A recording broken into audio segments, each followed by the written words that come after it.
BJP ने दिल्ली विधानसभा चुनाव के लिए अपनी दूसरी सूची में 29 उम्मीदवारों के नाम घोषित किए हैं, जो अब तक की चुनावी रणनीति को मजबूत बना रहे हैं। इस सूची में कुछ प्रमुख नाम हैं, जैसे कपिल मिश्रा जो करावल नगर से, तिलक राम गुप्ता त्रिनगर से और क्रम सिंह कर्मा सुल्तानपुर माजरा से चुनाव लड़ेंगे।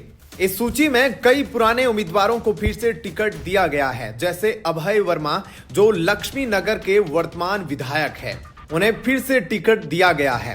राजकरण खन्नी को नरेला, सुरेश प्रकाश खन्ना को तिमारपुर और मनोज कुमार जिंदल को सदर बाजार से टिकट दिया गया है।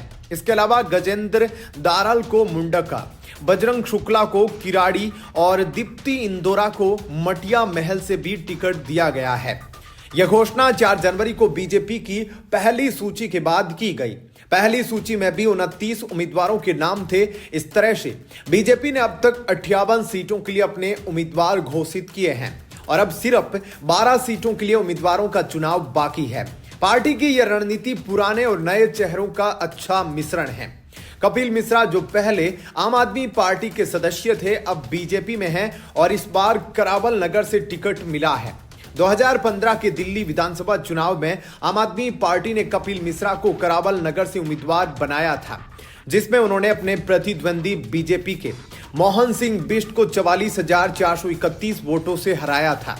2019 में आम आदमी पार्टी से अलग होने के बाद कपिल मिश्रा ने बीजेपी ज्वाइन की थी। कपिल मिश्रा का बीजेपी में शामिल होना एक बड़ा राजनीतिक मोड़ था और अब करावल नगर से उनका टिकट बीजेपी के लिए इस सीट को जीतने की कोशिश को दर्शाता है। उनका पहले जल संसाधन मंत्री के रूप में अनुभव उन्हें बीजेपी के लिए एक महत्वपूर्ण चेहरा बनाता है। इस दूसरी सूची के साथ बीजेपी ने अपने उम्मीदवारों को प्रमुख क्षेत्रों में मजबूती से स्थापित किया है और यह दिल्ली में एक कड़ी चुनावी चुनौती के लिए तैयार हो गई है। वहीं दिल्ली चुनाव में नुपुर शर्मा के नाम को लेकर चर्चा तेज हो गई है। कयास लगाया जा रहा है कि बीजेपी इस बार नुपुर शर्मा को चुनाव लड़वा सकती है। नुपुर शर्मा पिछले 3 सालों से एक्टिव पॉलिटिक्स से बाहर है। बाबरपुर विधानसभा सीट पूर्वी दिल्ली में आता है। इस सीट पर मौजूदा विधायक दिल्ली सरकार के मंत्री और आम आदमी पार्टी के वरिष्ठ नेता गोपाल राय है। नुपुर शर्मा को लेकर चर्चा इसी सीट पर चल रही है। आम आदमी पार्टी ने इस बार फिर से गोपाल राय पर ही भरोसा जताया है। उम्मीद जताई जा रही है कि बीजेपी आलाकमान इस बार चर्चा कर रही है कि नुपुर शर्मा को चुनावी मैदान में उतारा जाए या फिर नहीं। नुपुर शर्मा जून 2022 तक बीजेपी की प्रवक्ता रह चुकी है। आपने अक्सर टीवी डिबेट शो में उनको देखा होगा। साल 2022 में पैगंबर साहब पर विवादित टिप्पणी करने के कारण उनको पार्टी ने सस्पेंड कर दिया था। उसके बाद से वो पॉलिटिक्स से दूर है।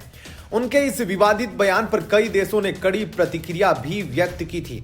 अब अगर पार्टी नुपुर शर्मा को टिकट अगर देती है तो इतना निश्चित है तो विपक्ष जोर शोर से इस मुद्दे को जरूर उठाएगा। क्या कुछ कहना है आपका इस खबर पर? कमेंट सेक्शन में अपनी राय जरूर बताएं। वीडियो को लाइक, शेयर और चैनल को सब्सक्राइब जरूर कीजिएगा। धन्यवाद। जय हिंद।